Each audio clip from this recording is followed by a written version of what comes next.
I'm Marisa Santos, Sandra, but here is Dr. Engelke, you know? Marita, how do you do? Dr. Engelke, is that correct? Dr. Right. Mew, it's a really pleasure to have you live by video, and I really regret that I could not contact you previously because I passed through 2 years of some illness. So I recovered this year, and I got the opportunity to contact two doctors who are present. Yes. With you a lot, and who told me a lot of what you were doing with him, and about the concept of Dr. Mew in orthodontics. So I'm very pleased to contact you for the first time, because I'm a fan of a lot of articles of you, especially of the concept you post within the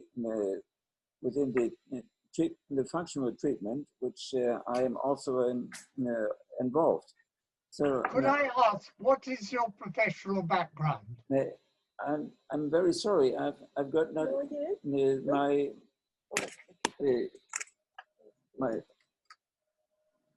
iPhone.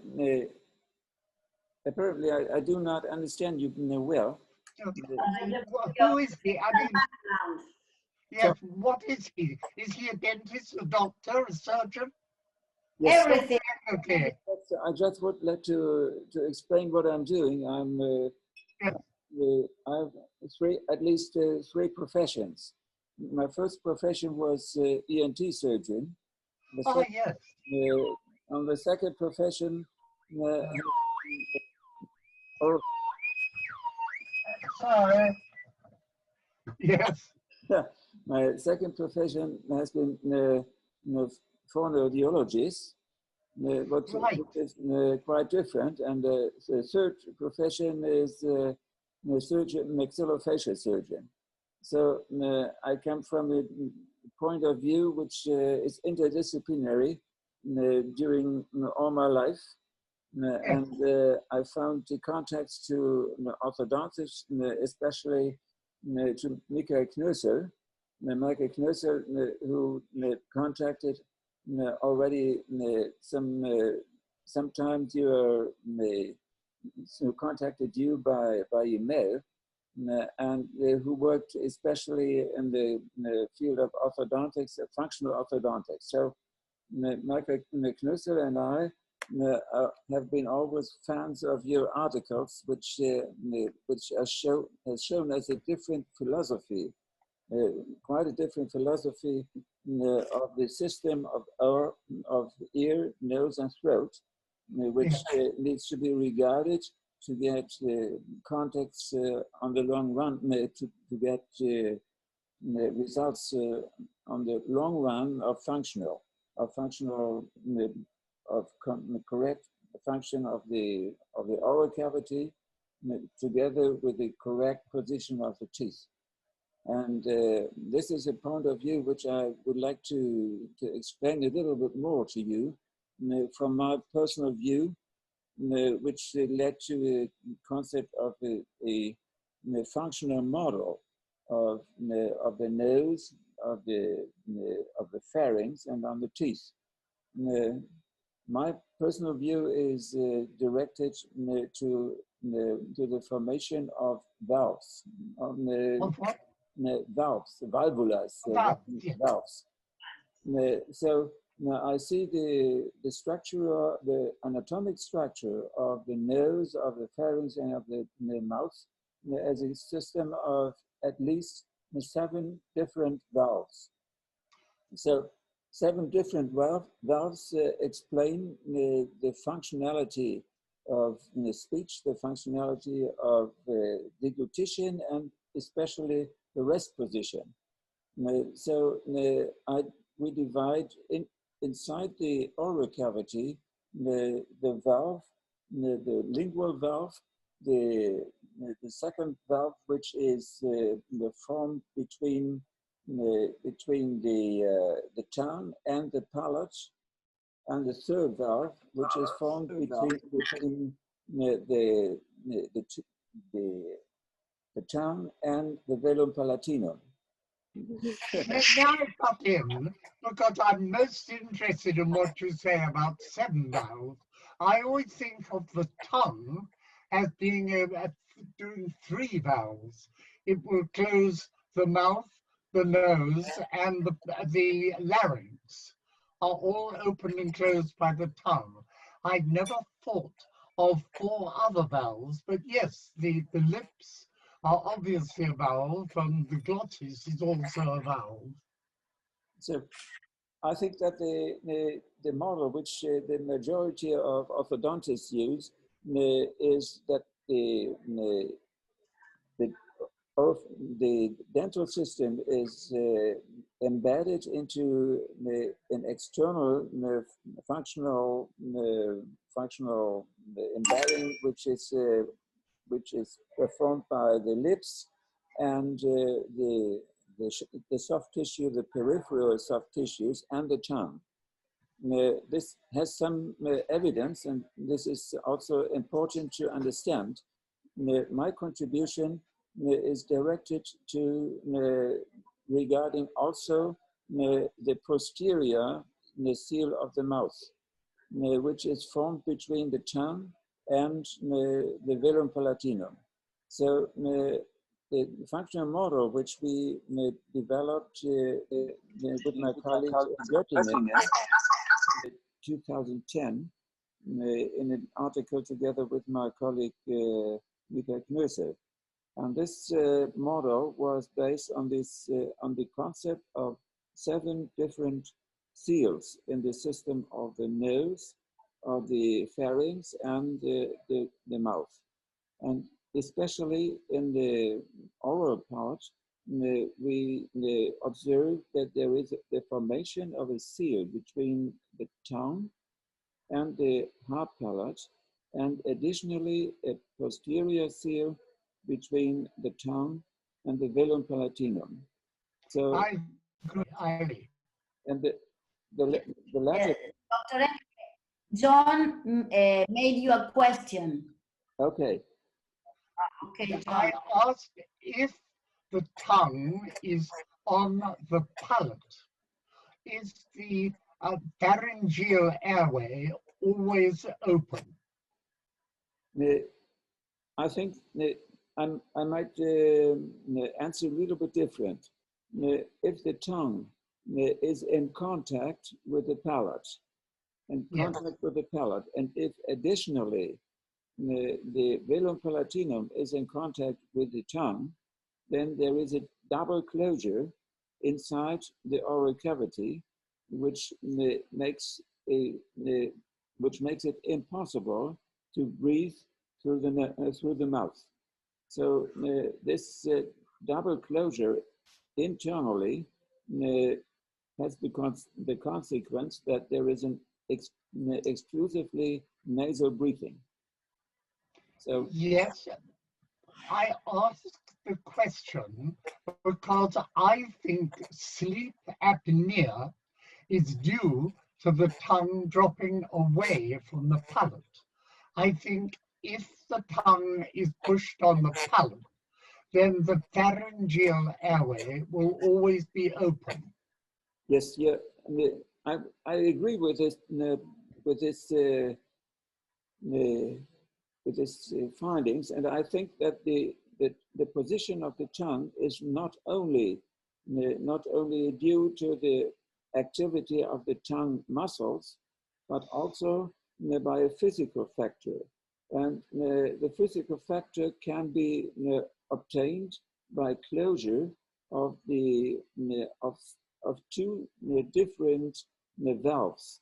One of the valve is the valve between the tongue and the hard palate, and another valve is the between the tongue and the soft palate. So yes.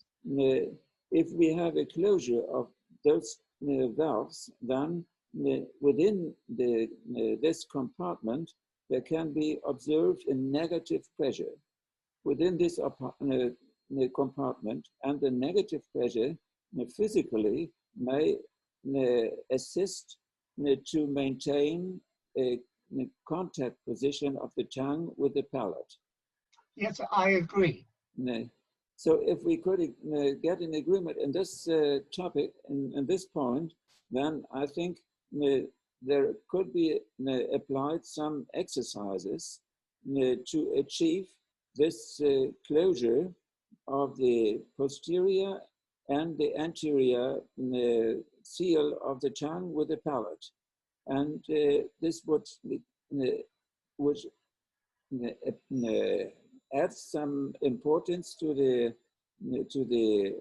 function of the tongue during rest, because during rest, my hypothesis is that the tongue is not always acting actively with active muscle contraction, but the rest position needs a reduction of the tongue tonus. I think that resting is not does not mean a continuous muscular action, but a relaxed position in contact with the hard palate and the soft palate. And if a relaxed position of the tongue in contact with hard and soft palate is the goal of exercises, then the formation of a physical seal, which is provided by the valving mechanism, can achieve this correct position without continuous pressure of the tongue. That's the idea for a treatment which we already proposed for to combat snoring during the night, and also which could stabilize the tongue during respiration. Could I make 2 points? One, I think the tongue to the soft palate is only necessary when swallowing. And the other point is that I don't believe within exercises, sorry Sandra, because I know you're very keen on exercises, but I think the posture is subconscious, and some children will learn subconscious posture from exercises, but exercises alone won't create subconscious posture. There has to be a change in the child's attitude, and maybe it's just familiarity, but I do know that some children you can give exercises forever and they will not learn. Other children learn to change subconsciously, and then that is successful. Do you agree, Sandra? I think the position during swallow is important. And if you can, after you swallow, like when Dr. Wong developed his GOPEX program, after the swallow, you hold that position. I think that can become second nature, but I'm not sure. No, I agree there, but it's whether you do it as an exercise or subconsciously. I think there is a big difference between the two. But doctor, first you can do it as an exercise for practicing that with a wide palate, and then perhaps it's subconscious. Yes, no? one hopes so. Okay. But the posture has to last your whole life. You can't just do it for 3 minutes in the morning and evening. Yes, I'm sure that the posture, which is the result of swallowing, this posture can be used to form the patterns of behavior, which then may be used unconsciously. I did some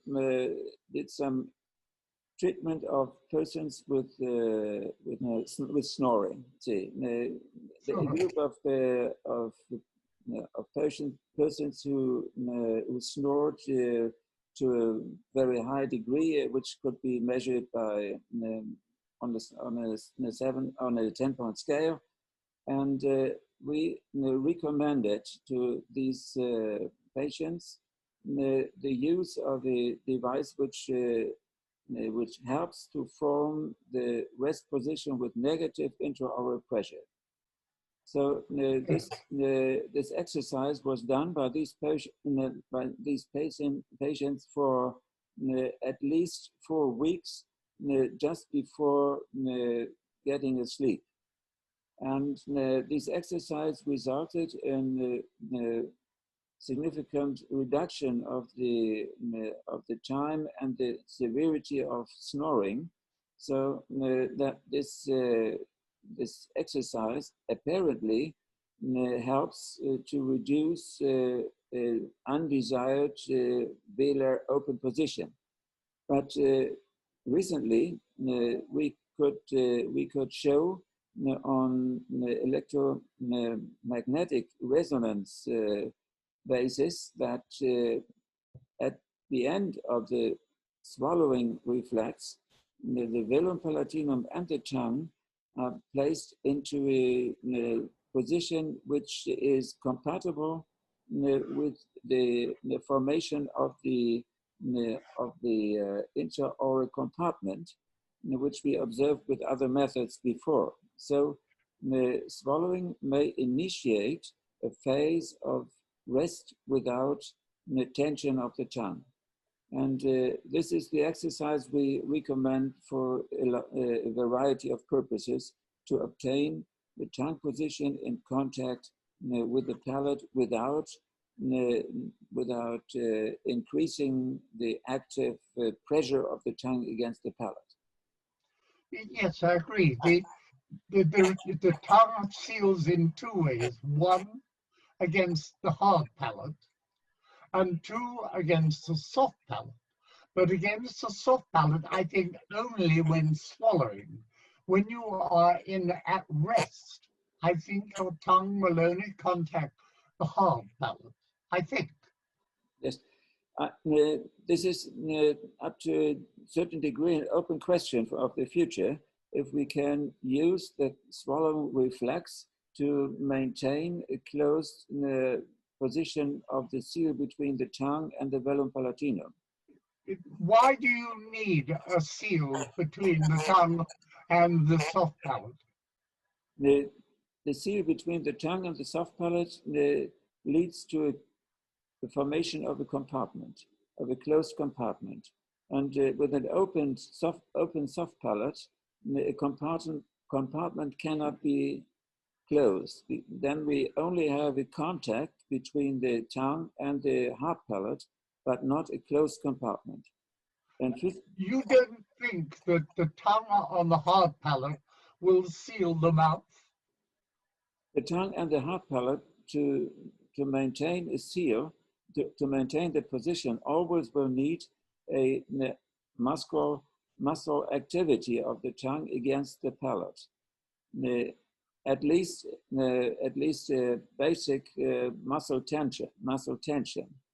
And during the formation of a closed compartment, the tension of the muscles may be reduced in order to reduce the mechanical action and to reduce the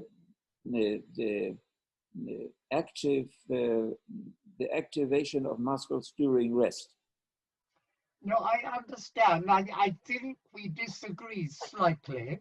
I think that the tongue should rest against the hard palate, but I think it does not push against the soft palate. It only pushes against the soft palate when swallowing. So I think resting posture is with the tongue on the hard palate. Swallowing is with the tongue against the soft palate. You're right, but one action does not exclude the other action. No. So our goal is to obtain a contact between the tongue and the hard palate during rest, and additionally, a contact between the soft palate and the tongue during the same at the same time. And this can be observed after swallowing, together with the formation of negative intraoral pressure. That's very interesting. I think we disagree there. I think that the subconscious posture is just with the tongue on the palate. I don't think subconscious posture would include the contraction of the tensor and levator palati at the same time. I think they are voluntary muscles, not subconscious muscles. Okay, this may be observed in the future, which if you do an electromyography to prove or to reject this this hypothesis, I can observe by measuring the intraoral pressure that at the end of a normal swallowing, intraorally, in the space between the hard palate and the tongue, a negative pressure can be observed. Negative pressure, and this negative pressure is compatible with the closure of the of an intraoral compartment. And, yes. So I think this could be the basis of further examination of the mechanism of the rest position, because if the tongue is in this situation that negative pressure in the compartment occurs, then the tongue is kept firmly in a position where we meet the tongue in contact with the hard palate. With the hard palate, yes. And I don't think there is negative pressure between the tongue and the soft palate, but I do agree there is negative pressure between the tongue and the hard palate. Do you know, I can remember in 1935, and I don't think you can remember that, but I can remember in 1935, my father explaining the negative pressure on the top of the tongue, but that was between the tongue and the hard palate, not between the tongue and the soft palate. See, I think that this can be explained when the limit of the compartment, which is formed between the tongue and the hard palate, is expanded to the soft palate. The limit between the compartment during breathing and during swallowing may vary. So if we observe a negative pressure between hard palate and the tongue, then the precondition is that there is a complete seal between the tongue and the surrounding structures of the hard palate. But in the posterior point, we do not know where the border between the hard palate and the soft palate can be defined exactly. And this may vary during swallowing, because during swallowing, the soft palate and the tongue contact within an area of about 1.5 centimeter at least. So the posterior border of the compartment varies between dependent on the different functions. That's my idea. So you could research that if you did on cadavers. If you dissect the levator and tensor palati, I don't think you'll find many type 1 fibers. I think they're type 2 fibers. You know, they are the voluntary fibers. I don't think the levator and tensor palati have many involuntary muscles. You are familiar with the type 1 and type 2 fibers. Generally, I'm familiar with it. Although I look at the tongue and the hard palate mainly by the biomechanics and by looking at the mechanical status of the compartments, and not not mainly from the point of the type of reacting muscles at the same time. I think that is important, because if there are no subconscious fibers in the tensor and levator palati, then that valve is only used for swallowing. I don't think the soft palate has anything to do with the long-term valve. I think that is just the tongue to the hard palate. Okay, maybe that there is some discordance in our opinions, but the idea that the formation of a negative pressure indicates the closure of a compartment between Yes. the heart and the half palate and the tongue. This could be the center of not the center, but could be the summary of the agreement concerning the oral functions. Oh, sorry, my phone's going. Forgive me. Sorry, I'm on a conference call. Who is it? Thank you. Sorry about that. No, okay. Yeah. So, Dr. Engelke, but you can measure that. You can Right. demonstrate that. That's right. Yes. The interesting point is that the compartment pressure up to now has not been recorded on the long run. That we have only a very few observations on the pressure inside the oral cavity in conjunction with swallowing and with electromagnetic resonance. And a group of my colleagues in Göttingen now can present the dynamics of the formation of the intraoral position of the intraoral seals, measuring the negative pressure, measuring positive pressure, and observing the action of the tongue and the velum palatinum in real time. It could be interesting to see this results when we meet again. I would like to show you some of these videos and some results of the measurement of pressure inside the oral cavity during the formation of intraoral seals. And maybe let's clarify something which at present is still at the point of different positions. That's very interesting. I would enjoy that. But the big problem is that you cannot measure rest position. No one has ever been able to measure the rest position. I say, and I believe, the tongue should rest against the hard palate. It should subconsciously be there all the time when you are resting.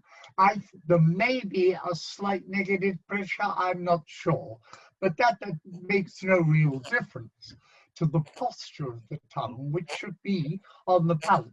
That is why the teeth form in a beautiful circle around the tongue, because the shape of the upper arch is the shape of the tongue. But of real interest in this discussion, people are worried about sleep apnea. I'm saying that if you can train the tongue to the hard palate, I don't think anyone would have sleep apnea. All the people who have sleep apnea are people who drop their tongue away from the palate. That is why they snore, and that is why they have sleep apnea, because the tongue drops to the back of the pharynx. Yep, completely right, and I agree with this. I'm sure that the positioning of the tongue inside the oral cavity is the main goal of treatment of a lot of symptoms of sleep apnea. Not all, but a lot of them. So the rest position of the tongue nowadays may be checked by measuring intraoral pressure, and Don't see how. I say there may be some disagreement, but I can show you findings where the measuring of the negative intraoral pressure leads to a different position of the tongue. So I'm very interested in tongue position. I have researched myself, 50 years ago, the pressure on the dorsum of the tongue when you swallow and when you rest. But it's very difficult because even the smallest instrument will upset the natural rest posture. And I think it's the rest posture which is important, but I'm sure I know where it should be, but I cannot prove it. I have no research at all. okay, there may be some disagreement, and my opinion concerning the rest position always is it is impossible to rest with your arm in the air. It's impossible. Yes. Instead Yes. of keeping some form of holding it there. Yeah. So in this position, I may keep my hand for maybe some minutes or maybe half an Yes. hour. But if there is no support from below or from above, then this my hand will Yeah. drop. But you have no type 1 fibers in your arm. You have lots in your tongue. And how do you keep your mouth shut? If the gravity will always open your mouth unless you have constant muscle contraction. See, I think there is some disagreement because I'm sure that there is a physical factor, only a physical factor which closes the compartment above the tongue and which allows that the tongue keeps its position by like being glued Yes. in contact. And this this is one of various factors. So if we try to get any agreement, there are the different muscle factors, muscle types of musculature, and this physical factor. And so the maintenance of the position of the tongue, I try to explain as a multifactorial result of different aspects of the anatomy of muscle tonus, but with the addition of the closure of compartment. And the compartment closure is a physical factor which does not need a muscular action, which can be stimulated, and it is not all. It's not all of the rest position, of course, but it's one factor which has to be added to the concept of the rest position. I agree with you. I do think the suction, the negative pressure, which sucks the tongue onto the palate, is a factor. But I think this tongue has to have a subconscious muscle contraction to keep it against the palate. Otherwise, it would not. And I think that is subconscious, and it's like the heart beating. We do not think of it, but it nevertheless has to be there. I'm sure that there is some of neurological activation of the tongue muscles to put the tongue into a position where the physical factors can be used to stabilize it. So the physical aspect of keeping the tongue in its position is, according to my opinion, an important factor which has not been regarded in the past sufficiently. But I agree. But the muscle effect, the effect of muscles to reach a position which allows physical stabilization is also important. Yes, So very important. I think by this by taking these considerations, we get a better access to understanding the complete mechanism. And I repeated that the formation of the closure after swallowing, this is a very rapid action, very rapid muscular action, which nowadays can be observed directly. And maybe by this observations with the magnetic resonance technique, we might get an agreement, some sort of agreement, of course, concerning the mechanism, how the swallowing mechanism leads to rest position. Yes, and that's very, very interesting. You're in Germany at the moment, are you? I'm working still contacting my former colleagues, because now today I'm retired also, already, 2 years retired, but I have still I'm still supervisor of the doctoral thesis in the University of Göttingen. Which university? Göttingen. Oh, lovely! Yes, no, I have been there. I used to know. Oh, what was his name? The previous.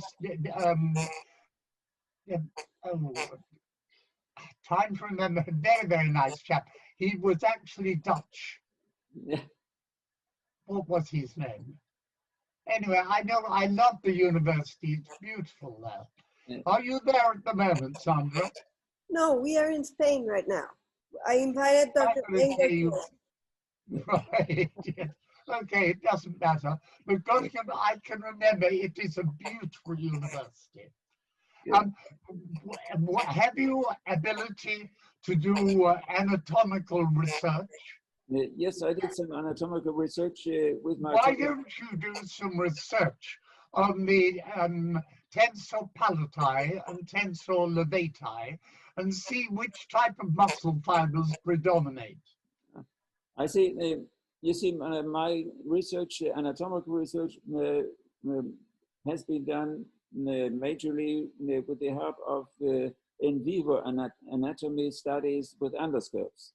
So yeah. it was quite a different approach to the conventional vision of the velum palatinum and the tongue.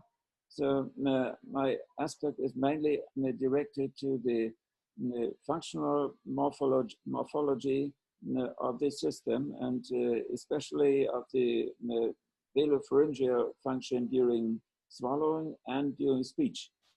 So, I understand, but it would not be difficult research simply to measure the fiber types in the levator and tensor palati, and that would give you your answer, wouldn't it?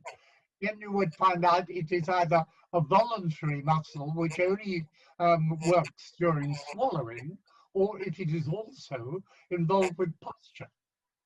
Okay, that's an interesting suggestion. I would talk with my colleagues in the Institute of Anatomy, which I already contact frequently, in order to evaluate this question inside some how do you call it, inside the anterior part of the velopharyngeal closure muscles. I think Yeah. this is, could be interesting. There may be research already because it's possible someone has done that. So we have to contact about this findings you already had. I have one of my colleagues, ENT, that I'm working with in Mexico. He mentioned that there's 3 groups of muscles that have mixed voluntary and involuntary. And Yes. those are the ocular, because you can move them at will. Yes, yes. It is the respiratory, because you can breathe Yes. at will or autonomously, and the swallowing muscle, Yes. the palatoglossus. Yes. So he said these are the only 3 groups of muscles that have dual action. Yes, yes, it's interesting. It's been a fascinating discussion. I've enjoyed it very much, Sandra. I really have.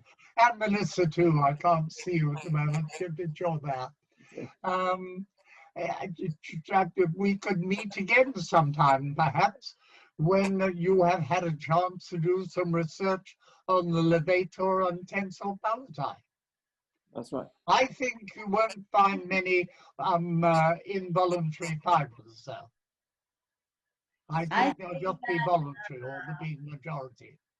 I think that the bifunctional model of the compartments and valves, it's very difficult. You know that we took some classes with Dr. Engelke, and it was very difficult to understand. So perhaps it will be very, very nice you to understand better all the valves and the compartments. Yes, yes. It's very, very difficult to understand. And when he explains all the bifunctional model, then you understand the rest position after the rest position after swallowing. So we can only guess the rest position. We don't know it. Yes, so that's why I was so when Dr. Engelke was here at home. I was I was interested to meet you, and then Sandra get this meeting, because I want to in our heads we have to understand the rest position. Yes, we have to guess it correctly. We have. Will we ever have proof of the correct rest position of the tongue? Yes, we'll do that one day. No, I think if I may just give my opinion that the tongue rest position depends on a number of factors which we need to know to get a correct picture of the formation of the rest position. And there are anatomical factors, there are factors of muscular action, there are factors of functionality, and there are factors of physical factors which which has to be regarded within this context. And the contribution of my group of studies in the past has been mainly to point the fingertip on the physical action and the formation of the compartments. I think this cannot be explained the generation of a swallowing reflex, but it can contribute to understand how the swallowing reflex leads to a position which then can be maintained. And so this is just the part of the whole complex of the whole complex of functionality of our system, and everybody contributes his part. And I would be very glad to continue in communication with you, Dr. Mew, because I'm convinced that your work and your philosophy has got has provided a very important factor for learning the functionality of this of our orofacial system. And I really want to thank you very, very much for your publications, which for us were an important basis to use it for further studies in some details. Thank you very much. I can remember the name of the professor. It was Professor Dibbits. Did you know him? So Dibbits, he is in a different department, not from Göttingen, but he might be confused with the institute which I cooperate in Göttingen. But I try to get my information about the relation with our institution in Göttingen. So maybe we can contact in a different way in the future. Right. Well, Sandra knows how to contact me. So contact me at any time. Very nice to talk to you. If you've got a nice sunny day in Spain, it is lovely. Well, I wish you all the best of health. I love you, so don't worry. Dr. Neil, thank you very much. Thank you. Thank you so much. Very nice. Bye. Let's see you. Bye. Bye-bye, Sandra. Bye-bye. Bye-bye. Bye. Bye.